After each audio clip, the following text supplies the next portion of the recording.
The Music is Life podcast has our own merch now over on tpublic.com. Click the link below in the video description. Looking for some new threads? We got t-shirts, long sleeves, hoodies, crew neck sweatshirts, tank tops, baseball tees, and also clothes for kids and onesies for your little infant metalheads. Don't want clothes but love the Java? We got you covered with coffee mugs and travel mugs. Need protection for your electronics? We've also got phone and laptop cases. We've got everything you're looking for at the tpublic.com Music is Life podcast store. Use my link below for fast service. Thanks for your support. TerraNut is proud to offer you a natural nut bar chock full of healthy fats, minerals, and protein that meet your demands. Go to their website, www.terranut.com. You can order from them directly and they will ship it to you. Use my coupon code LOUMAVS and you will get a 25% discount on your first order. TerraNut Superfood Snacks, www.terranut.com. Don't forget to use coupon code LOUMAVS at checkout. Fuel your life.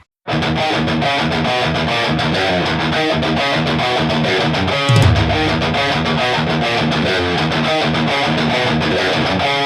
are ready and waiting for you now. If it's a fight that you dare see, we've acquired our strength through pain. No more are we pathetic and you are the reason why we claim that we've all become this way. And I regret this prison that I created for myself. Music is Live podcast. This is your host, Lou Mavs. Check out everything you need to know about the show over at musicislivepodcast.com. Well, I have to admit it. I knew the day would come. I just didn't know the day would be this soon. But I got my buddy James Lillquist. Boo! Good old JL from Beyond Bushido back on the Music is Live podcast. I know you missed me, sweetheart. Yeah, baby. You know I do. How you doing, buddy? I'm good. How are you doing? Thank you for the good old Marx Brother introduction there. No worries. But no more blue pilling my audience. Do you understand? I don't go out of my way to red pill them, so please don't blue pill them. I was so thoroughly enjoyed doing that. I was gonna see how many I could slip in, and I was like, as I'm listening to this, I'm like, wow, Lou's either being really tolerant or he really did not catch half of them. And no. Then I see the comments. I'm like, no, he let me get away with a lot of them. I didn't let you get away with it on the audio, but on the video, I let you have it. Oh God, yeah, I did. You let me have a whole bunch of stuff.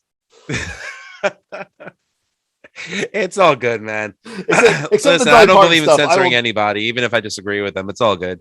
Oh yeah, no. I mean, it's as long as you left the Dolly Parton stuff and you called Kenny Chesney the Sammy Hagar of country music. Oh, and our wonderful Iron Sheik impersonation ever. Well, that was the best line ever I've ever heard. What? Fuck the Kenny Chesney? No, fuck the Kenny Chesney, the Sammy Hagar of music. Of country music. Let's be specific. Oh my goodness. That was so much fun. So yeah, I'm back. I'm back because I'm glad to have you back. It's fun because I'd rather be doing this than interviewing other. No, let's be courteous. Let's not name names. We won't name names, but okay. This is going to be more fun of a Wednesday I'm gonna break the fourth wall here a little bit of a Wednesday night, instead of watching AEW or anything like that, because nothing's going on over there. Nobody's debuted. It's not just everything that the WWE had that was good is now over there. And I can't help but hear you talk about that and wonder, do you have some kind of resentment towards AEW? I don't have resentment towards them. I have resentment towards some of their people who they perceived were stars at the beginning. I truly, honestly, in the bottom of my heart, do not like the Young Bucks at all. None of their matches are enjoyable, and having to sit there and watch them for 30 minutes in the first hour, they drive me nuts. You've expressed this on Ratsai Review when we had Paul Nur on the show, and there was a little back and forth between you two about the Young Bucks, and I just said, yeah, I'm gonna let these two handle it. I'm indifferent to the Young Bucks. I don't hate them. I don't love them. I just, they're just there. Not my definition of what I like about tag team wrestling. Exactly. And I feel like, I was more of a Good Brothers fan in New Japan than I was a Young Bucks fan. So that would be Anderson and God, right? Yeah. Well, I'm calling them Good Brothers, the Bullet Club, tag team champions, not the junior tag team champions. Correct. Not that I hate junior tag team or junior heavyweight bouts. Mm-hmm. It's just they're not my cup of tea. When I first was getting back into wrestling, they were, but then I started that was before I started watching more Tanahashi and more of the heavyweight style of wrestling, and that's the strong style or just heavyweight.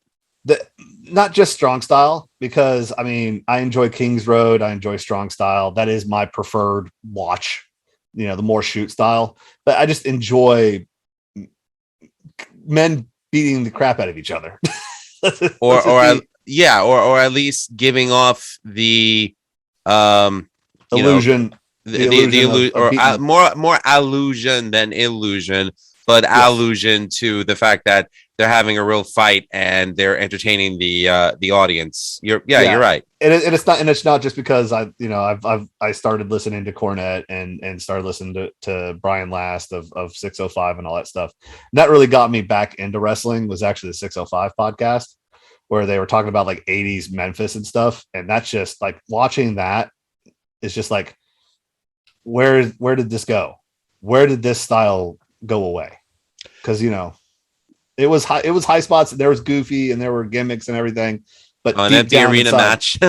Oh yeah. And if it wasn't for that empty arena match, what would Onita wouldn't start the FMW. So this is correct. I mean, the funny thing is though, Jim Cornette, and I respect what the man has done for the business. Definitely one of the best minds for the business, and is very adamant about pointing out certain flaws in the business today, which I'm not going to hate on him for. But I will say this though, I wonder how he feels. Because what he calls the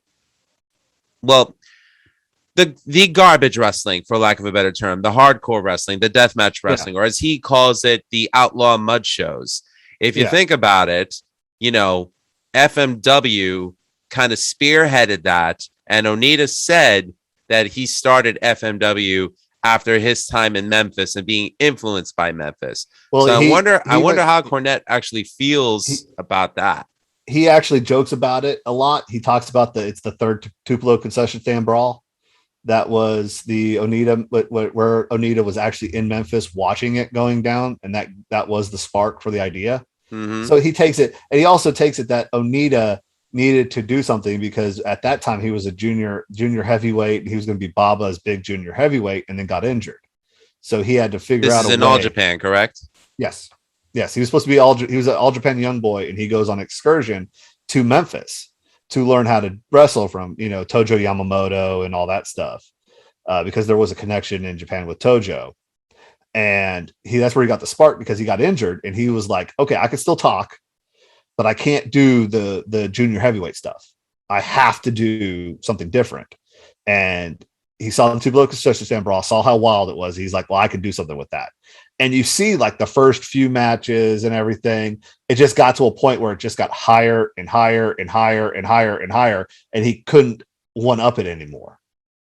And he got stagnant, and that was it. It kind of was like the issue with when ECW left. They had to, they were always searching for that next big, thing they were trying to do.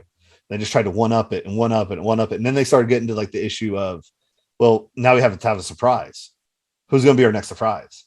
Instead of just going, where's our good matches? Where's our, like I was watching it, like we were joking about it when during one of our episodes of Beyond Bushido, we were watching the Doug Furnace matches with freaking Lance Storm and everything. And those are amazing matches. Mm-hmm. Some of the best you'll ever see.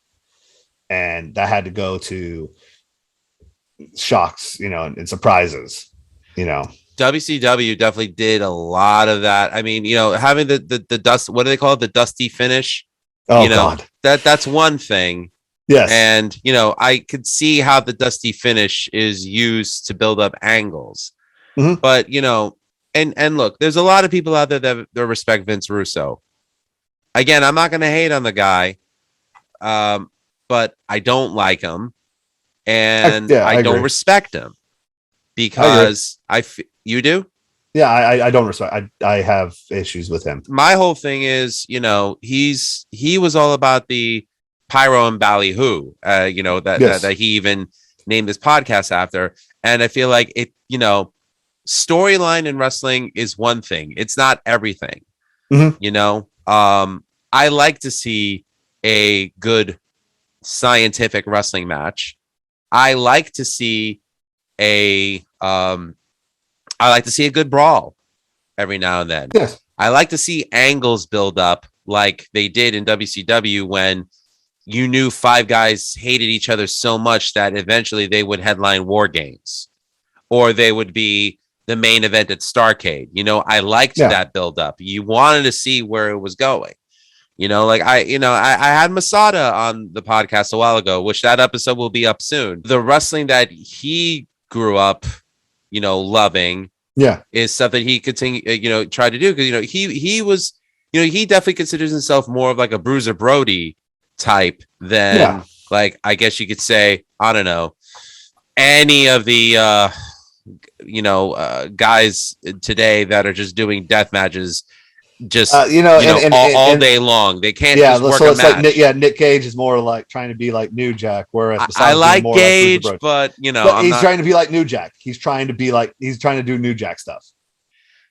Yeah, it's funny. I mean, Homicide tried doing the New Jack stuff, but it actually worked for him because Homicide he could wrestle and he was good. New Jack could wrestle too. Yeah, New Jack could wrestle too. This is true. It's just he got caught up in the whole. He's New Jack, and people want to see him, take the Wolverine claws out, and rest in peace, New Jack. Rest in peace, New Jack, and and maybe commit felonious assault on somebody. Who knows? Like OJ did it and got away with it. I'm quoting him. I'm quoting him. He quoted him. You're quoting him. You're quoting him from beyond from the dark side of the ring. So yeah, no, and other things, and other things exactly. But he was one of those guys that, and it goes back to the watching Dark Side of this last one, the Plane Ride from Hell. And some. Of the God. Some of the stuff that came out there. I'm sorry, we're gonna have to talk about this. This is kind of big news. Let's bring it up. And first of all, let's bring it up. Okay. I cannot believe Eric Gargiulo retweeted me. Eric Gargiulo, the former voice, the former announcer of Combat Zone Wrestling, retweeted me. And in fact, I will happily provide context. Mr. Gargiulo, who I thought him and John House were great in ECW. No, I'm sorry, not ECW, CZW. Although he did get his start in ECW, that is a fact. He tweeted after the episode of Dark Side of the Ring premiered, and he said this, and I quote: "This quote unquote outrage over Ric Flair is so wild to me. What he did was deplorable, yet nothing new. His behavior has never been a secret, yet revered. I lost respect for him decades ago. Not sure why this is the quote unquote tipping point versus everything else that's been documented for decades." Now, me being, it's just me. No one likes my tweets. No one responds to my tweets. I only have 80 followers, and I'm grateful for the ones that I got. It's all good. And I responded because he's Ric Flair and he's been coddled by every company he's ever worked for since he's a money draw. Unlike other wrestlers who separate from their persona, he doesn't know how to be anything else but Ric Flair. Ric Flair, gimmick name, is Richard Flair times a million. #facts. And he retweeted that. Yes. And I responded, I am so fucked. But at least I was retweeted by the original voice of CZW. So bucket list. But you're correct. You're correct that I honestly, even though, yes, what I believe that if it was allegedly true, what he did, what that stewardess said, that is sexual assault. But that is not the only deplorable thing in there. I was more mad that everyone's outraged at Ric Flair, as they honestly should do. Everyone's burying Tommy Dreamer, as they should. Nobody. You really feel that way about Tommy? I feel like that what he said was completely stupid, wrong, and as somebody, I believe he has little girls. He has two twins. He has two twins. He should be ashamed of himself for saying those type of things, Because what if his little girl showed up and said the same thing? What would he say? I am the father of a 3-year-old daughter. Now, I do not post photos of my daughter on my Twitter, on my Instagram Music is Life podcast page, or my Facebook Music is Life podcast page. I only do it on my private pages where to add me, I have to accept you. Yeah. Because there's certain things I feel are private. And this especially hits close to home to me right now because we're in the shadow of the Gabby Petito story. Gabby Petito, the young lady from the YouTuber, yeah, who unfortunately was murdered. You know, my condolences to her family. So as the father of a young daughter, I'm gonna flat out say it. No parent should have to deal with this, and their child especially shouldn't have to deal with this. And I told my wife, I said, look, regardless of what people may think out there, I will raise my daughter to not be victimized in this world. I will take her to martial arts classes. I will take her to a gun range. I will take her and have her learn everything she needs to use her brains and use her wits and use her skill to take a fucker out. Yeah. Because I would rather die than let that happen to my kid. Yeah, I agree. But the most important thing that I'm going to raise her to do is if something happens, say something. No one should have to live with any bull crap in their life like that. Whether you're male, female, doesn't matter.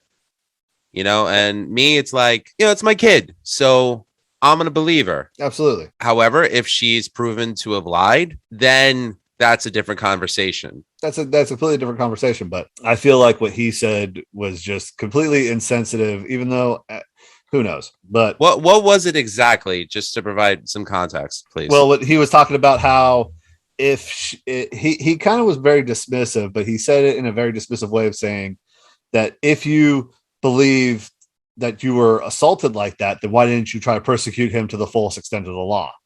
And my answer is, he's Ric fucking Flair of the WWE during the time. Who's going to believe that in 1990, or 2002? Who's going to believe that, her or Ric Flair? You know, and he could have worded it better. He could have. He definitely could have worded it better, and he definitely could have.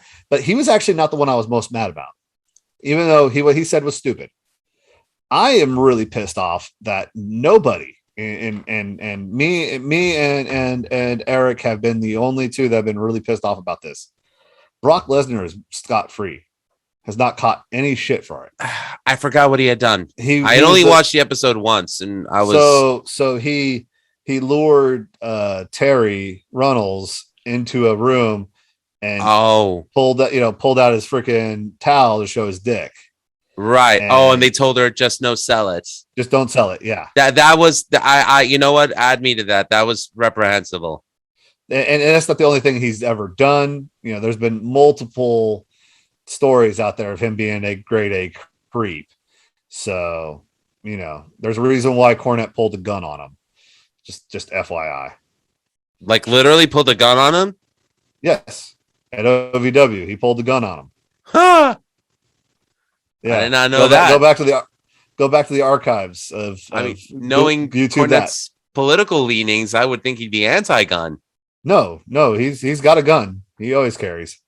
All right. Here's the biggest misconception about liberals here. Go ahead.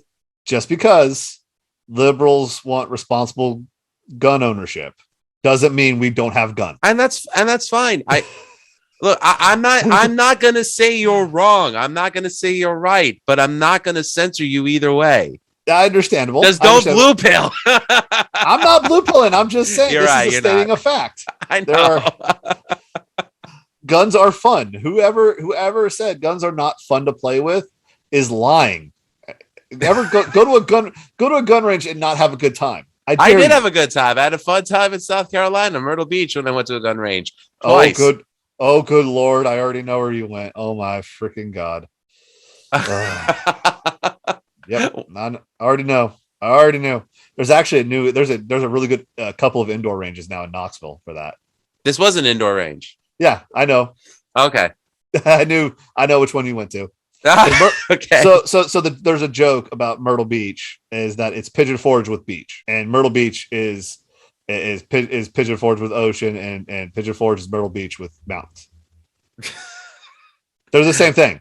The same thing. Look at it. Look at it. Look at all the shops. Look at this.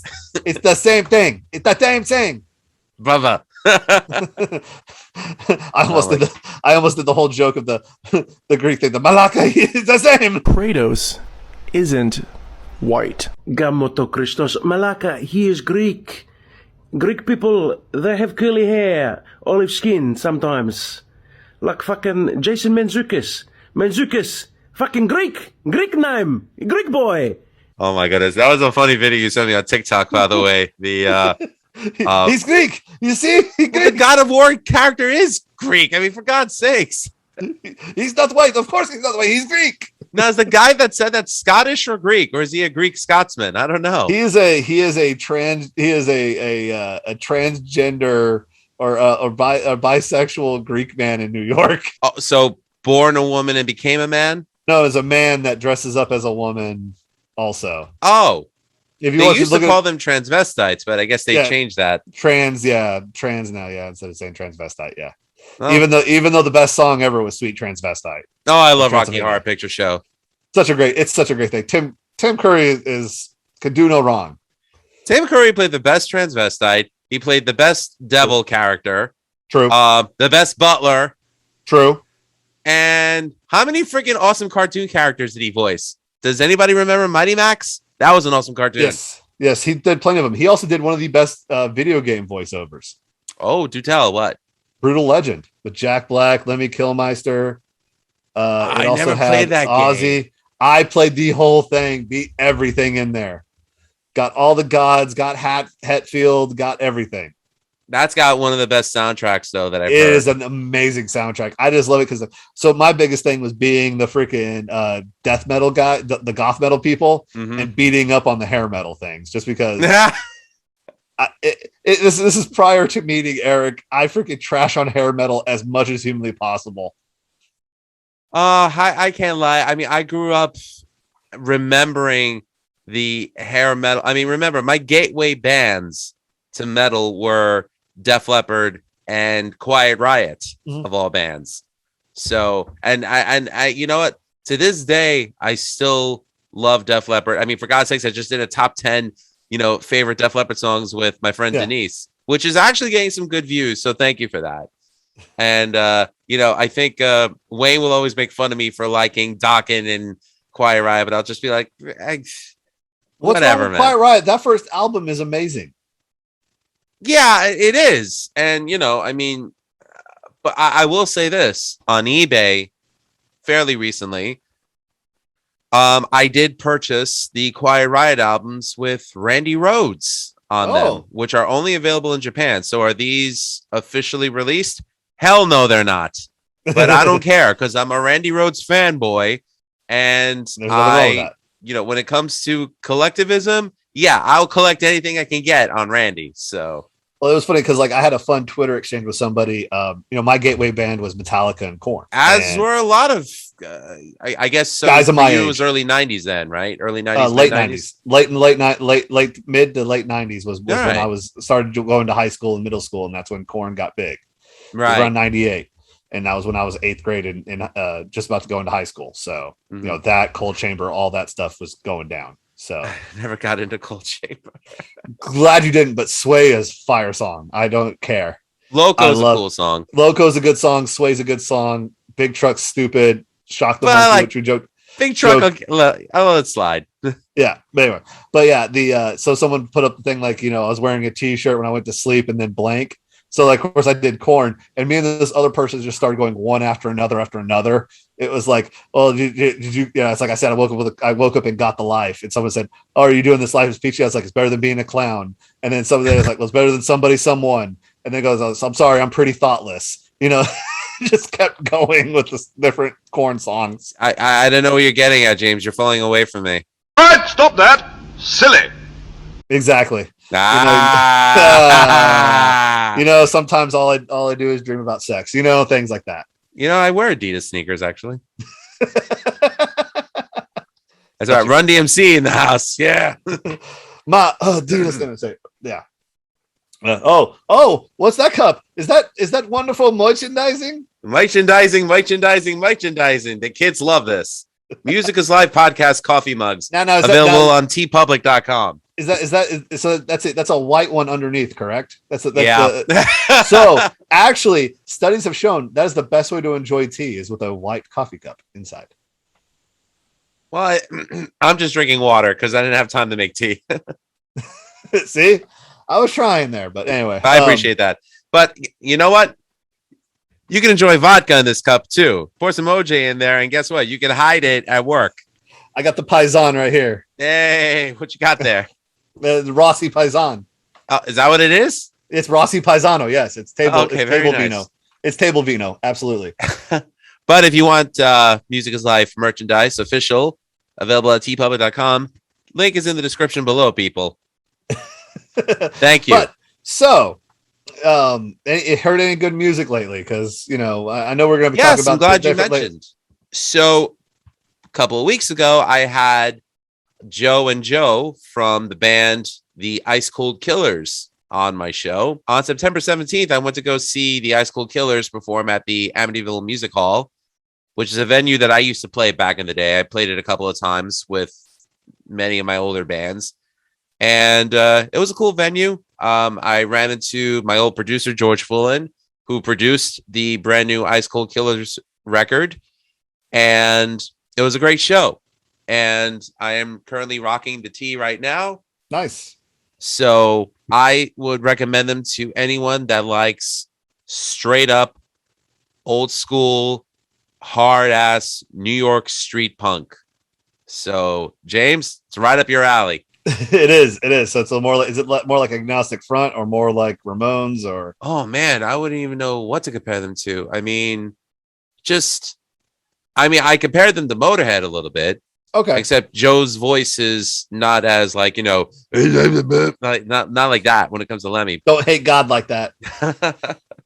But no. Sorry. One of my favorite movies as a kid growing up was Airhead. So yeah, absolutely. Great band. And I wish them all the best. And yeah, the last punk show I went to was that Social D show that had a very young and up and coming Street Dogs in it. And so that's what really got me into punk was actually talking to the Street Dogs, actually talking to the band and then being like super cool with everything. Yeah. They made it really, that was my entry drug. And then of course, Eric pretty much giving me Tony Lucasio's full freaking punk repertoire, which is insane. Mm-hmm. So I got everything from Shoots to Agnostic Front to all the Black Flag stuff it was awesome.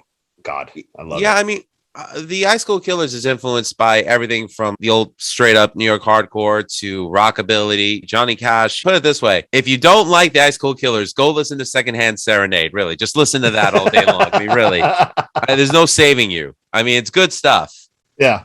Well, I mean, I'm excited because one of our favorite bands is actually coming out with a new album here in like a week. Would that be the Chapel of White?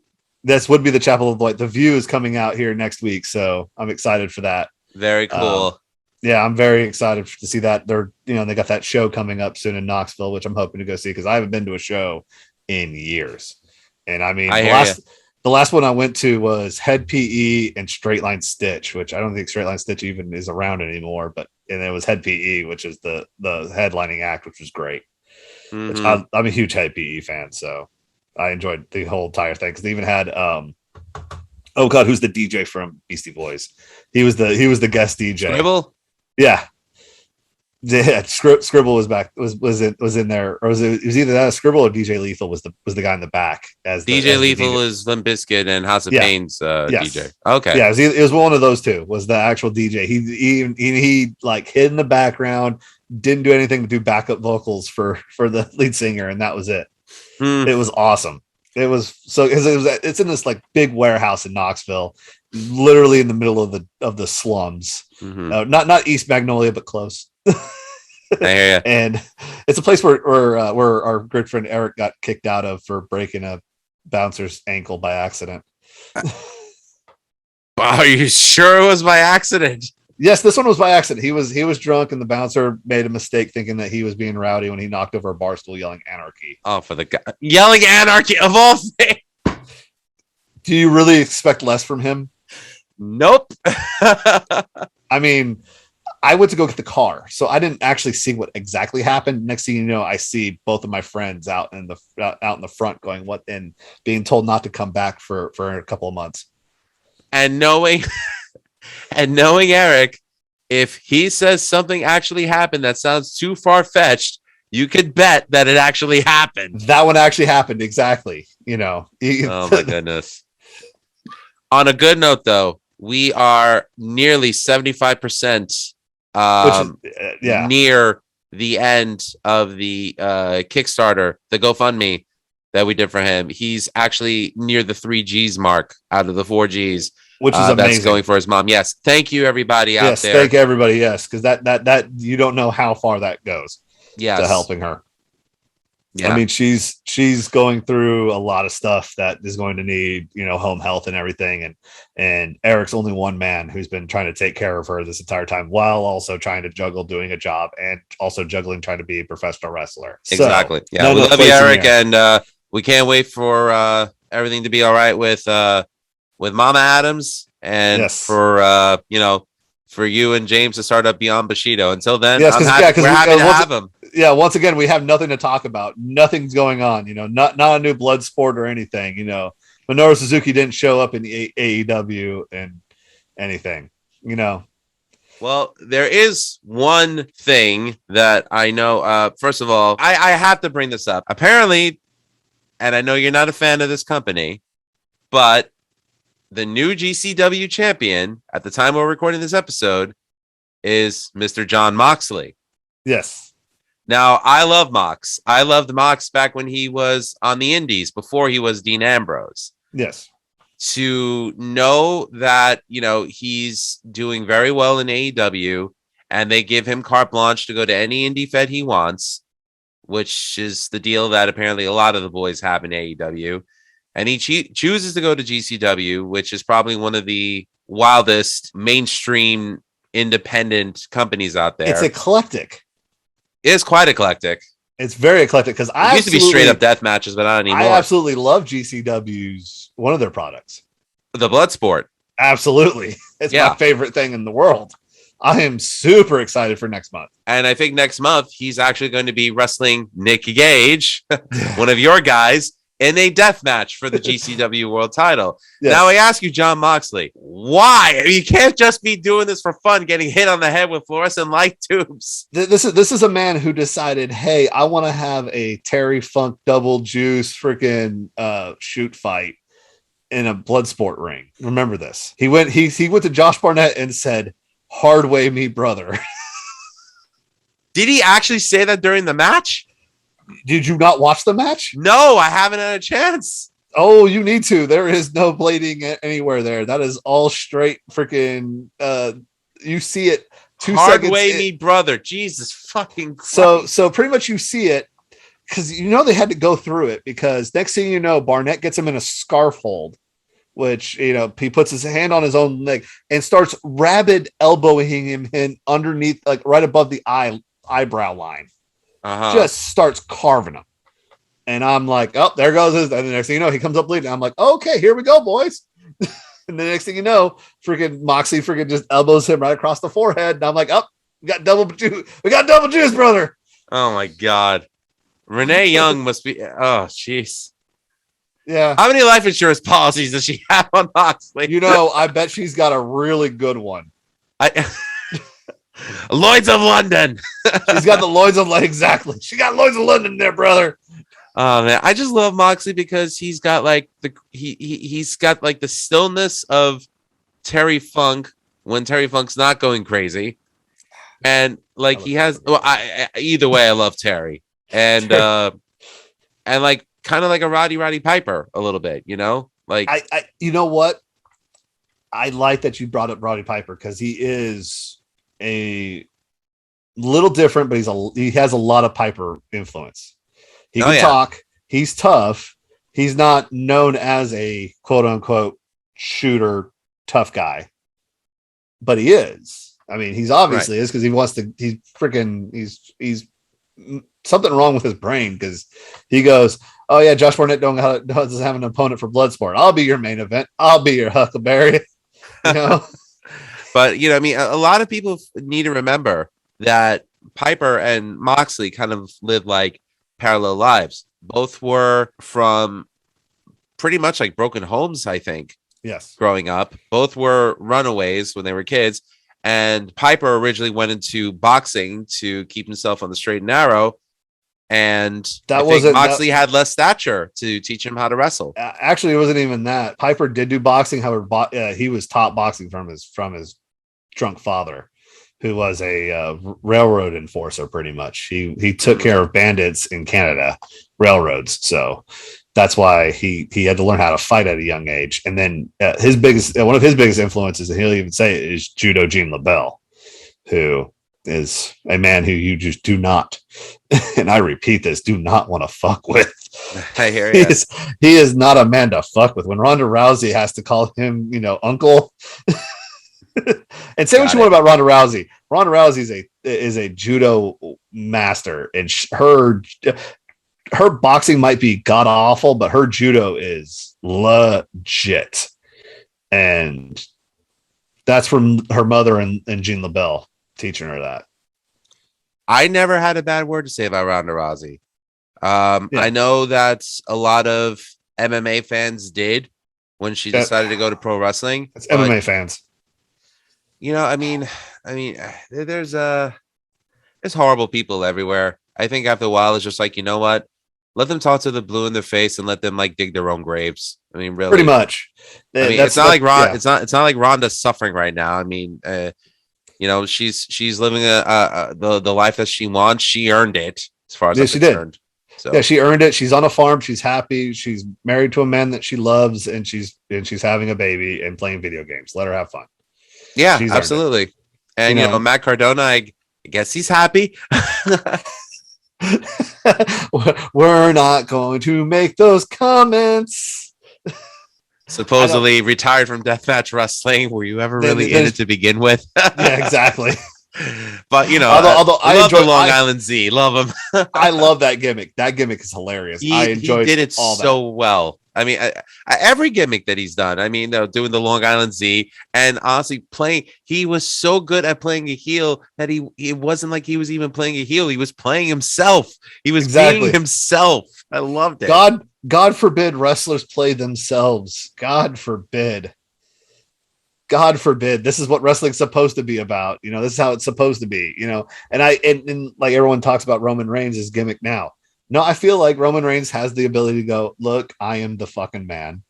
You got to deal with it. Can't get into Reigns. I can't. I enjoyed this version way more than I did beforehand. I really enjoy him being the quote unquote head of the table and, relishing in it.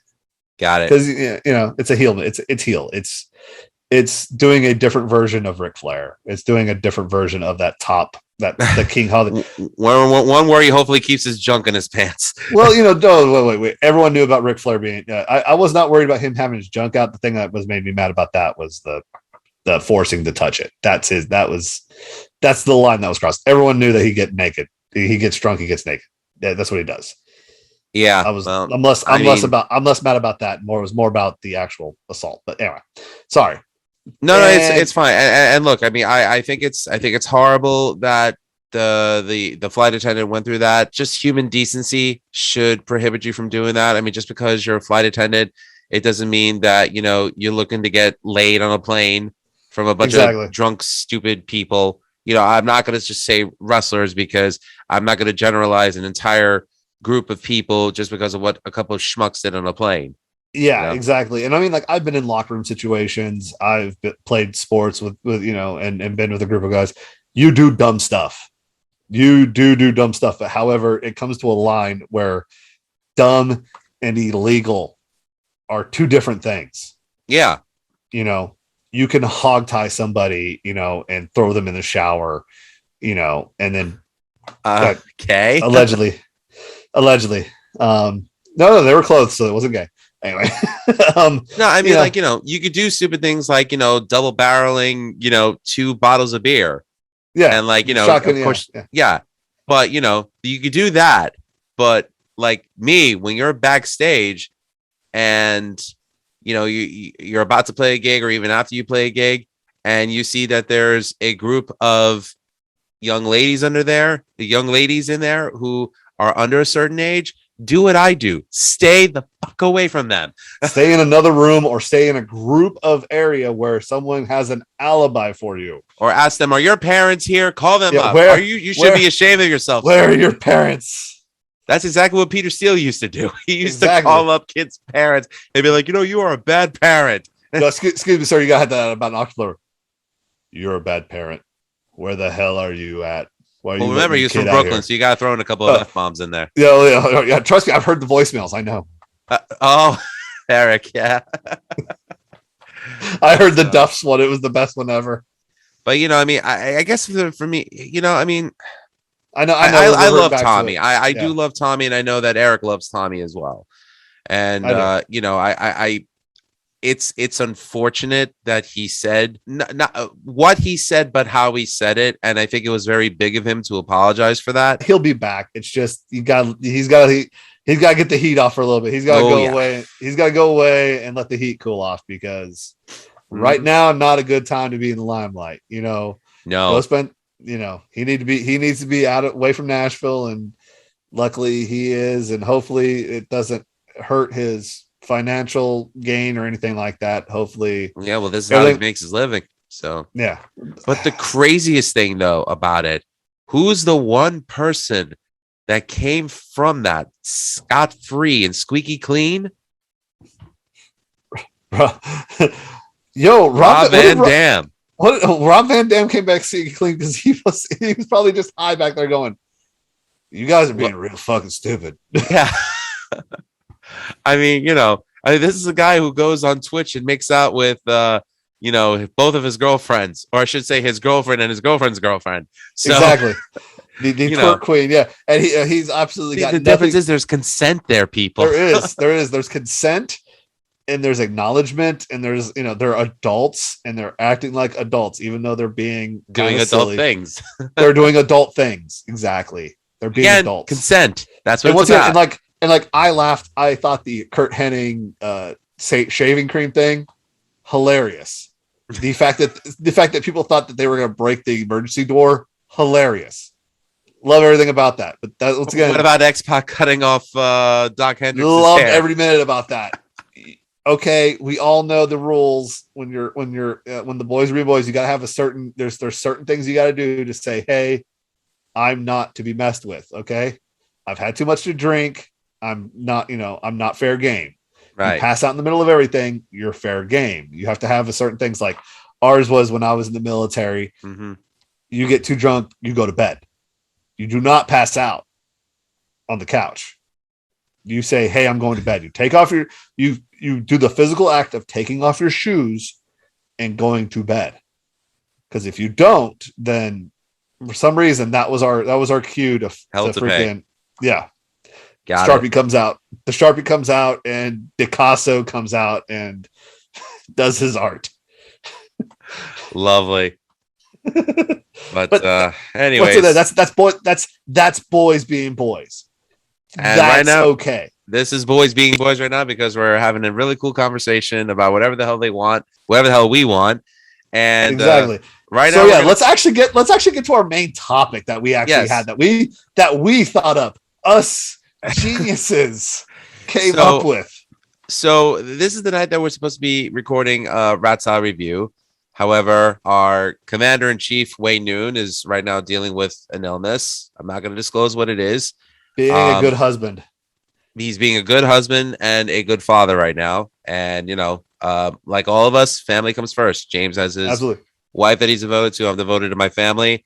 But, the show must go on in one shape or another. So, except we don't have a death in the middle of the ring going on.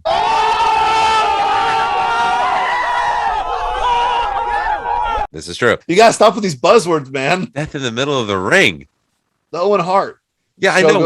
When did I say Owen Hart? You just said the show must go on. Oh, geez, See, sorry, these buzzwords they're in my head. Okay, I got brain rot when it comes to that stuff. You hear it, I just go like, fine then. I'll requote myself as the Joker. Commence la festival. There. Okay. good Oh. one. So James and I thought of a funny topic, and it was our top 5 favorite mustaches in rock and roll. But Yes. James decided that he wanted to go to the furthest extent and piss a bunch of you off and recall it the 5 best mustaches. Not Best- favorites, but best ever. Best mustaches, and we have honorable exemptions. You have exemptions. Okay, Yes. when we get to number 1, I'll let you have your exemptions. But as I always allow my guests to go, I will let them go first. So, James, who is your number 5? You know my number 5 already. You knew it was going to be my number 5. My favorite drummer. He might have been the most craziest human being on the planet. Must be one of the more violent human beings on the planet. But Ginger Baker is my number 5. Ah, that is a nice mustache. Yes. What a It mustache. It is a great mustachio disguise. The fact that the mustache was the only thing on him that looked normal. Everything else was crazy. Well, he was crazy. Yes. The man was freaking nuts. I'm gonna fucking put you in hospital. What? Oh. Yeah, exactly. I mean, this dude hated life. Literally.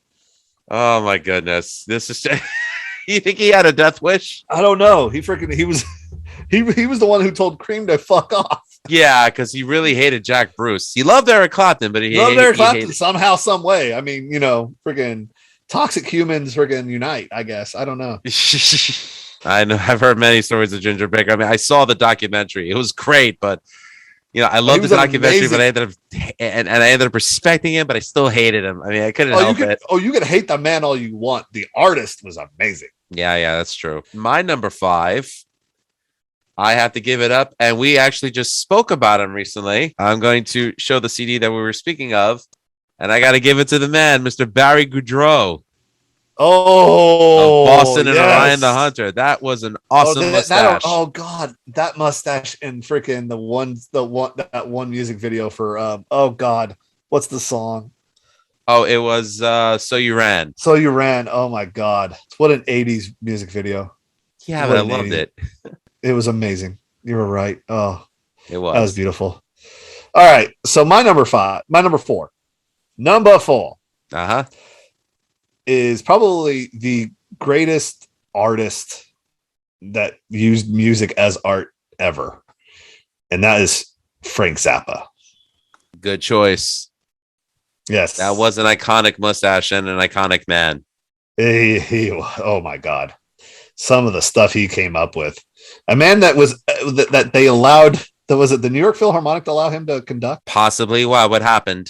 Oh, just he was actually able to do it with a straight face. and not be only be himself a smidge. Yeah.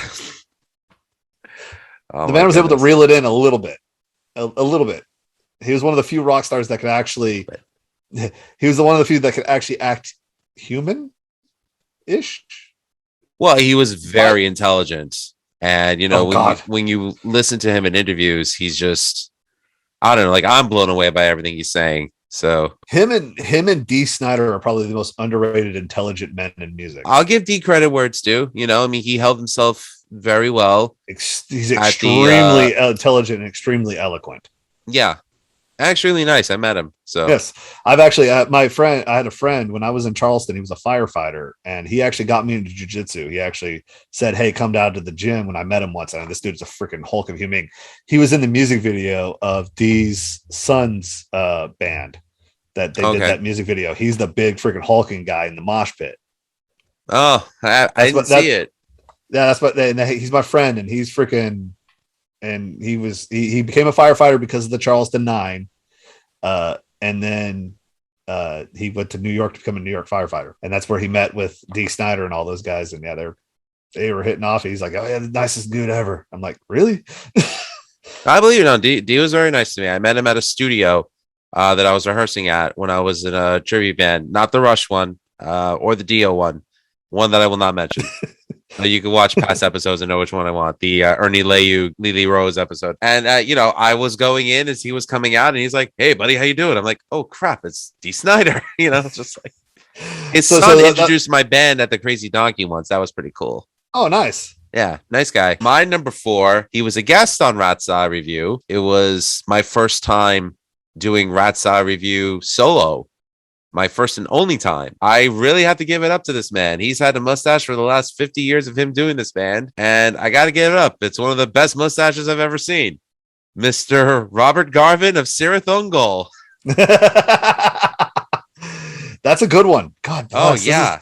This. See, I was really going to try to trigger somebody. The only thing we're going to trigger them is we're not going to go for the heavy hitters. But my next one is going to be the one that is going to be a known one that people actually will probably know. All right, you're number 3, sir. Serge Tankian of System of a Down. He has the Conquistador. Oh, really? Yes, you need to see. Okay, then I'll allow it. You need to see old man Serge's TikToks he's doing now in Armenia. Oh, gee. Dad bod Serge. It's the greatest thing ever. All right, my number 3, in my opinion, the greatest drummer that ever lived. And, we only lost him about a year and a half ago. For me, the world of music will never be the same without him. Mr. Neil Peart of Rush. Oh, yeah. That is true Toronto, Canada, mustache, godlike superpowers. Yes, that one's amazing. I will allow it. Thank you. I will definitely allow it. My number 2, and only because I love this song so much, and another man who we lost during the beginning of the COVID outbreak, Joe Diffie from Country Music with John Deere Green and Cadillac Man. No. Tell me I'm wrong. Tell me I'm wrong. I'm not denying it. No. That's an amazing one, especially with that mullet he had and then just come on now. All right. Well, my number 2, I have to give it to, in my opinion, the greatest Irish rock star that ever lived. And if anyone says Bono, you could seriously go fuck yourselves. You understand me? Yes, you can. But I'm going to give it up to the one and only Thin Lizzy's Phil Lynott. Oh, so good. That mustache knocked you out when you looked at it the wrong way. I think it did. That mustache had karate power. That thing chopped you right in the throat and said, "Where's your mom? God. Say hi to your brother, my son, you bastard." Say hello to your motherfucker. God bless it. Oh, God bless it. Oh, my honorable exemptions. We are not going to allow Freddie Mercury on this. Only for the sole reason. The sole reason is to make everybody pissed off. Okay, we know it's an amazing mustache. We knew it was. Remy had a great one in Bohemian Rhapsody. We know it was a great mustache. Okay, that one isn't going to be on the list only because it's too easy. All right, if you can't tell, we're going a bit obscure. This is true. This. So that was my big one, and also we're not going to have James Hetfield on here just because I don't know. James Hetfield. It's James Hetfield. Yeah. Are we going to be pro Dave Mustaine here? Or are we just going to be just anti James Hetfield?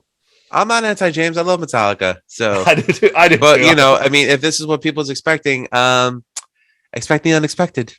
Fuck you.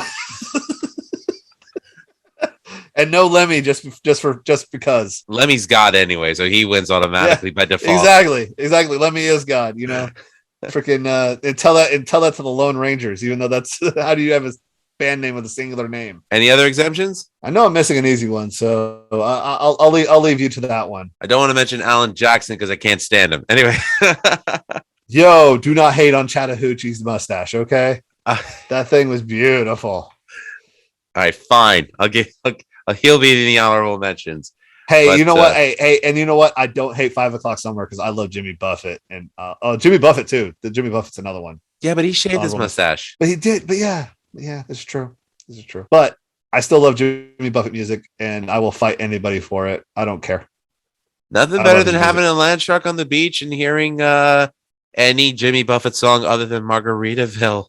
But regardless, I prefer pencil thin mustache and fruitcakes. I love his love ballad. Why don't we get drunk and screw? Anyway, that is a great one. Gypsies in the kitchen, or there's a bunch of them. Anyway, his hotels here in beautiful East Tennessee are amazing, and we love staying at them. So cool. And I drink a bunch of land sharks while I'm there. All right, so my honorable mentions. I got to give a big up to my fallen Greek brother, Lou Kouvaris, formerly of Riot, who we lost last year. Rest in peace, good sir. I'm going to also give an honorable mention to Mr. Frank Marino, one of the greatest Canadian exports on the guitar. And I also have to give a big up to Mr. Donald Buck Dharma Roser of Blue Oyster Cult. Okay. And I'm going to name a member of Metallica that's not James Hetfield, because his mustache was awesome. And that is Mr. Cliff Burton. Cliff Burton. Yes. Cliff was amazing as well. Yes. Those are my honorable mentions. All right. And now on to our number one favorite mustaches for me, best mustaches for James. So go ahead, sir. You have the floor. My number one is not just one man. It is an entire band except other than one person. I'll allow it. You'll allow it because it is the Allman Brothers. Those mustaches were fantastic. Now, what separates the mustaches from the Allman Brothers as opposed to the Doobie Brothers? Ooh, so bushiness is one of them. I think, and also, I mean, yes, the one member who didn't have a mustache in the Allman Brothers was very successful. However, we all know the one Michael McDonald is the more famous person in the Doobie Brothers, and he had a beard. So this is true. This is also that going on. So this is true. And also, the one Allman brother had a kid with Cher, so he win. Elijah Blue, if I'm correct. Yes. Who was in Deadsy. I remember Deadsy. Yes, that's their kid. Exactly. Yeah.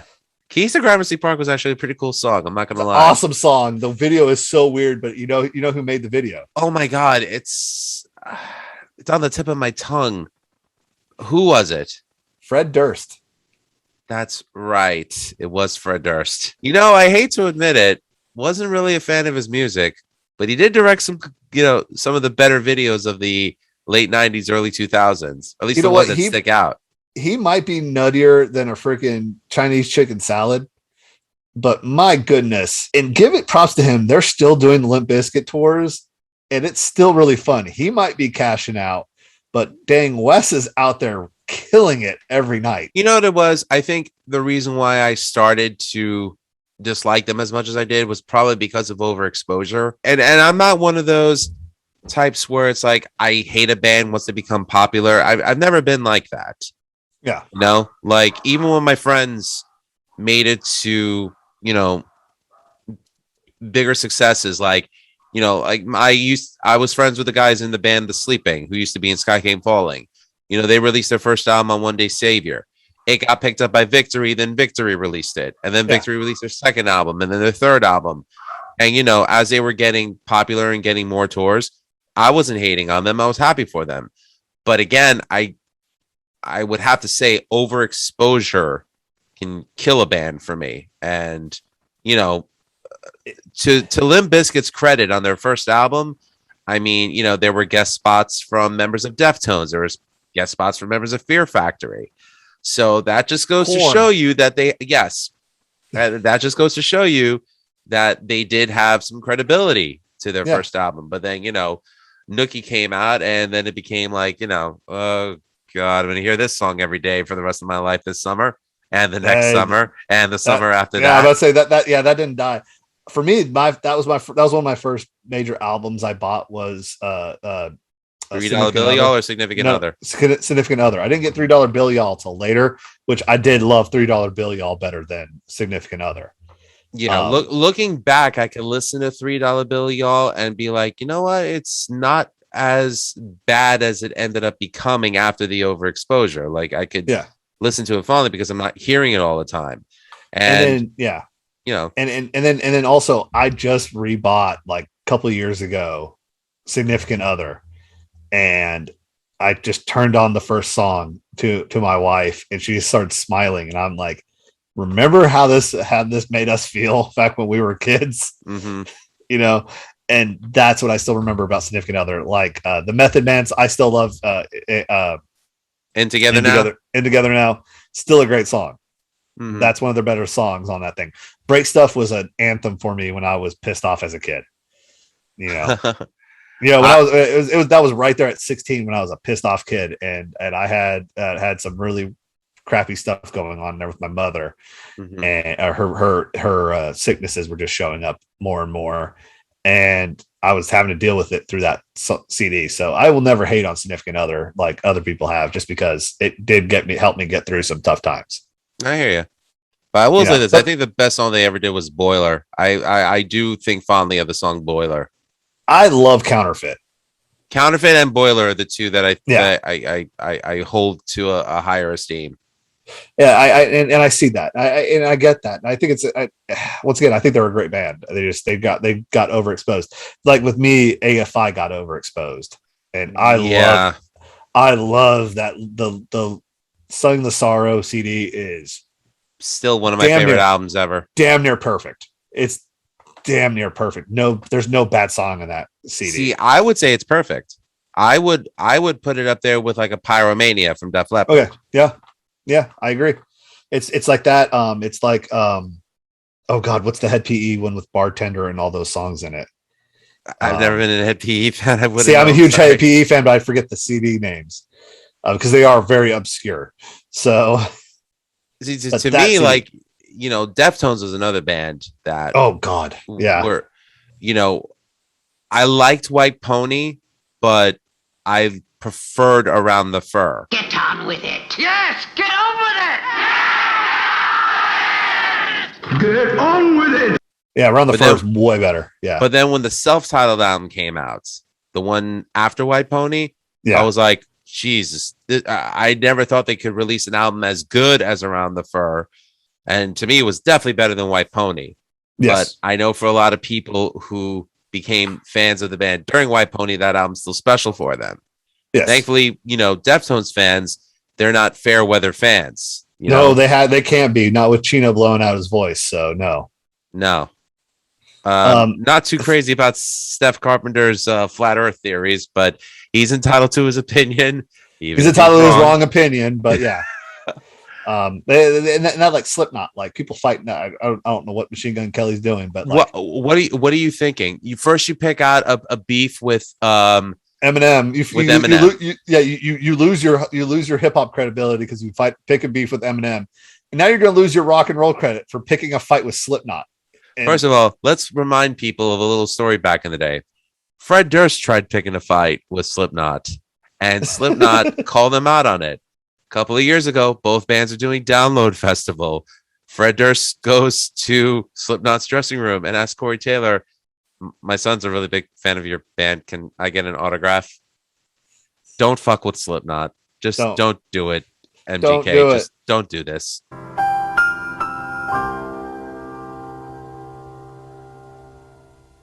You don't want this smoke because that new Grand New Noir, that CD from Slipknot 2 years ago.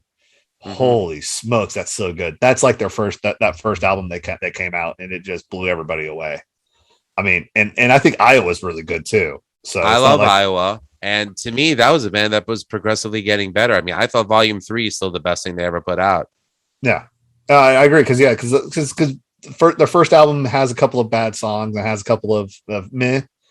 I mean, it has also some really good stuff like People Equal Shit and Wait and Bleed. I wouldn't say the first album has any bad songs. Just my favorite song was the one that they removed from the album, which was Purity. Yeah, and they put that. Then they put that in the third album. Purity? Yeah. No, they never did. Okay, they never did. Okay, I just remember Iowa having the Heretic Anthem and that song. Good God, when that came out, that made the pearl clutching happened out here. To think they premiered it on the Conan O'Brien show. Conan's got guts, man. I love Conan for that too. I never will say no to Conan O'Brien for that. He freaking let Slipknot do their stuff and even warned everybody about it. He was bass before bass was a thing. He was. But yeah, there are bands like that are just amazing and everything. Sorry. So to get off on, we went on a weird tangent there though. We interrupt our program to bring you this important message. I love you. Now back to our show. Well, that Like, surprised me anymore when you put oh James. God, no, not with us. Good God. Freaking, we went from Dead Sea to Slipknot and MGK feud. What the hell are we doing? And somehow we're going to tie it from the Allman Brothers band to my number one pick. Now, I wonder who this is going to be. Well, originally I was going to pick one man, but since James picked a band, I'll go ahead and pick this band because 3 of the 4 original members did have mustaches.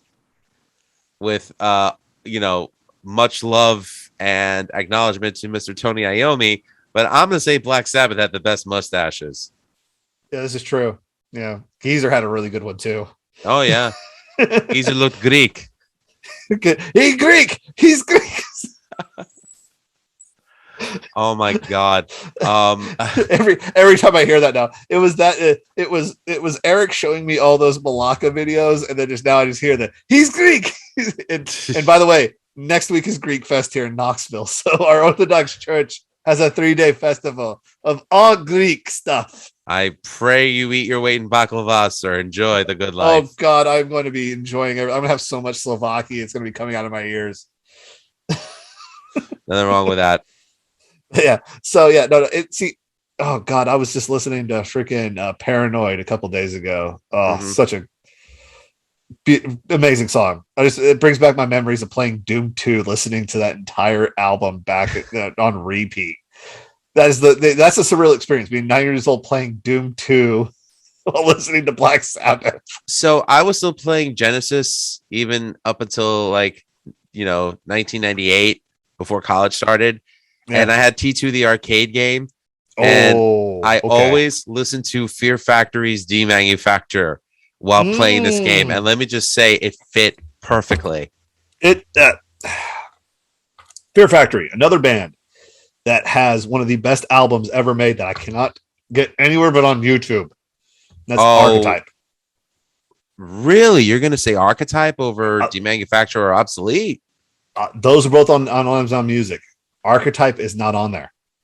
You're right. It's not. Actually, the 2 albums between Digimortal and Mechanized are not available. And I saw them on sale at Amazon. I'm like, I'm not paying that amount. I would. I love Archetype. Archetype was a great album. I saw that tour. I saw that they opened up for Megadeth on the Gigantour in 2005. That was the first Gigantour. And they were supporting Archetype. Now, I know that I'm sure the reason why it's discontinued is because Dino Cazares, who is the sole remaining original member of Fear Factory, owns the rights to the name. So he's probably just be like, oh, I'm not on it, discontinue it. So maybe, I don't know. So, but yeah, it's still one of my favorite albums. God bless. When I bought that thing, I bought that at a Blue Cat's Music, the store. I got it at a Best Buy. By that point, my local music shop closed down. And, this was in Charleston, and I really walked in there to get the Tool album, 10,000 Days. And I walked in there, and they go, "Hey, there's also this. Hey, you like this band? Well, Ministry and Fear Factory just came out with new music," and I'm like, "Yep." Never would have taken you for a Ministry fan. Have you listened to New World Order? I love New World Order. I think Psalm 69's a great album. Yes. Yeah, no. I love that album. One thing I'll give them credit, Ministry, is that they would always take one of my favorite bands of the mid to late 90s on tour with them, Nothing Face. Okay. Yeah. I wasn't a huge Ministry fan until I bought that album, and it just was like, the only thing that makes me nuts is I'm like, is that a drum machine or is that a drummer? No, I think it's a drum machine. It is a drum machine, but it's still awesome. And just don't you feel cheated though that the NWO and WCW did not come out to NWO for Ministry? Yes, but freaking Jimi Hendrix though. I mean, I never think of the NWO theme. I think of Hulk Hogan's Jimi Hendrix coming out. Voodoo Child. Right. Voodoo Child. Fucking God. So good. Yeah, but I don't know. As a young 15-year-old metalhead, when the NWO came out, I was like, oh, they're going to come out to Ministry. Aw. It's like, Aw. you kind of hope that the Four Horsemen would come out to Four Horsemen by Metallica, but they didn't. Come on, It's Bischoff. You know you could have WCW. afforded it. It's WCW. They never came out to nothing but generic Biddle music. Come on. Shout outs to OSW reviews. Although, I think Flying Brian used to come out to Rocket by Def Leppard. They did. That was the only one. But look at Dean Malenko and Rey Mysterio Jr. came out to the same song. Oh, the dun dun dun, dun that dun. one. Yeah, I remember that. And like Lex Luger had a random Biddle music. I mean, really cheesy. Yeah, random Biddle music. Exactly. Yeah, exactly. Like everybody came out to, except for Conan, who Conan came out to his own damn music because he's freaking Conan. Mm-hmm. And like Psychosis and Hoobie had their own music, like had the same music, or like. This is true. But the crazy thing is though, you listen to Sting's theme from 1990. He's a man. No, not that one. That's 92. 93. But I'm a huge UFO fan. Yeah. So I was listening to the album Mechanics because I was listening to them in sequence, and I was listening to Mechanics, and then the song came up, We Belong to the Night. And if you listen to it, it's the exact same riff as Sting's theme music.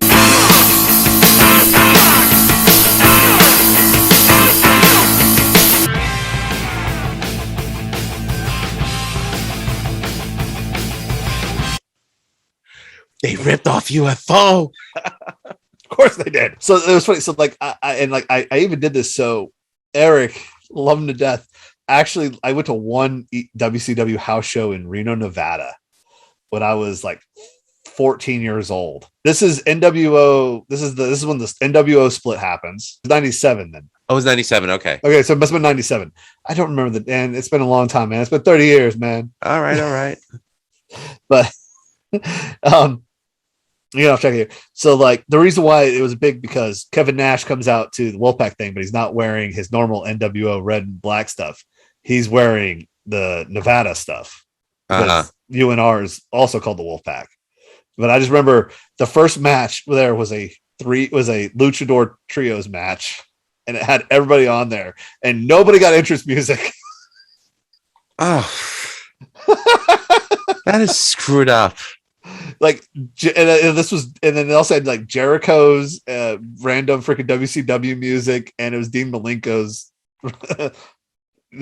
doubled up music also. Yeah, I remember Jericho's music at this point. It was like some random, like lame ass poppy bubblegummy like library music. Yes, yeah. And he'd come out. I remember he would come out to the through the front end and would go, "Come on, baby, let's go." Then he'd like do this thing where he had his back to the guardrail and the fans would like touch it. I remember this. Yeah. I remember this. Actually, this is just a little bit before that because this is when he was doing the man of 1,001 holds.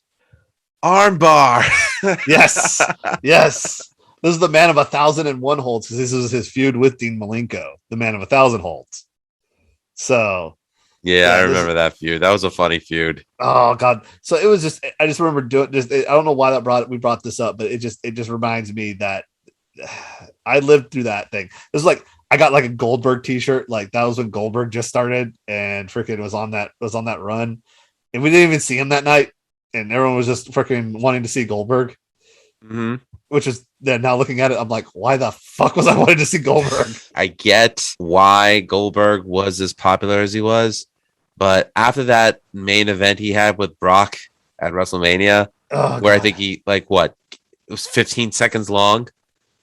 It had to be. He's in his freaking 60s almost. I mean, I'm a fan of squash matches when it means something. Yeah. So I understand how you feel. However, you knew this wasn't going to be the team of Well Done versus the American Males or something like this. Okay. Oh my God! You went there. Yes, I did. You know I was going to. Scotty Riggs and Marcus Alexander Bagwell. The worst theme music ever. American Males. Yeah, exactly. The ironic thing is they wanted Tommy Dreamer to come in as the second American Male. Yeah. And he said Scotty no. Riggs, yeah. So to his credit, he did the right thing. Yeah, one thing. But yeah. Oh my goodness. Well, wow, man, we covered a lot of ground today, and I enjoyed the time we spent together. Thank you, James. Dude, we have a good time whatever we do, whether it's Rat Salad, whether it's Beyond Bushido, whether it's this, man. I'm, just, and you know what? There are many ways of spending a Wednesday night, and this is one of the better ones. I appreciate that. Thank you so much. I tried to make a funny whipper-tay, but I couldn't. All good. Anyways, yeah, buy your Music is Life products over at my T Public store. Link down below. So please purchase the great and wonderful CD from Project Resurrect on Bandcamp. It's such good shit. Exactly. Yeah. We'll merchandise all we want. ProjectResurrect.bandcamp.com. Rat Salad Review, we're up to 670 subscribers, so thank you everybody for that. I had 100, but I lost one, so I'm back down to 99. I'm only saying just because we lost our 666 viewers or 666 subscribers. Oh, that's true. Yes, we lost our 666 because the number went up. Yeah, we're happy it went up, but we're sad it went up. Exactly. Double we're conflicted here. Okay, exactly. Everything is a fucking metaphor. That's okay. I got the still shot. I got the still shot of us at 666, so that's pretty cool. And a final rest in peace to the great Norm Macdonald. That is a comic genius. Me and a friend, we were joking about this on. I'm sorry, I'm gonna Irish goodbye you one more time. Go ahead. We were joking about because I have a community I play with on Dota, and me and him were talking about it. And Norm Macdonald was in so much stuff, and up to his death. I mean, his stuff in Mike Tyson Mysteries was hilarious. Fairly Odd Parents was hilarious. That he was also the Grim Reaper on Family Guy before Adam Carolla took over. Yes, he was. And just not just his acting stuff like Dirty Works and all that stuff. And I love Dirty Work. Wasn't he also in Beer League with Artie Lang? I don't remember. I know he was in Billy Madison with. He was in Billy Madison, yeah. But I mean that scene where with Sandler and Gary Coleman. We eat the pig and then together we burn. Burn. What you talking about, Satan? That's great stuff. It was. Yeah, he's just so that sarcastic, like smarmy delivery he had was amazing. Yeah. The stories of him joking like, oh, Pamela Anderson's gonna be in here. Don't let me be in a scene with her. Definitely one of the better roasters in terms of its entertainment value. I mean, he was so squeaky clean at Bob Saget, you couldn't help but laugh because it was so absurd. I think that's what he did. I think that's the reason why he did it. He knew that he was in a roast of Bob Saget, could go completely off, let everybody else do that, and he comes in and does the Uno reverse card on everybody, and it was the funniest. I mean, yeah. I think Ross, he went on right after Cloris Leachman, right? Yes, and Cloris was dirty, and another one we lost during COVID. Damn. Yeah, and I gotta admit, I was a little jealous of John Stamos for making out with Cloris Leachman. You're damn right. Have you? God, did you see Cloris Leachman when she was on a beauty pageant run? She was gorgeous. Smoking hot. Yeah. And I mean, she was all the way up in her 60s, the Bob Newhart show. So, and she still looked good. Yeah, she did. She even looked good as Paul Blucher.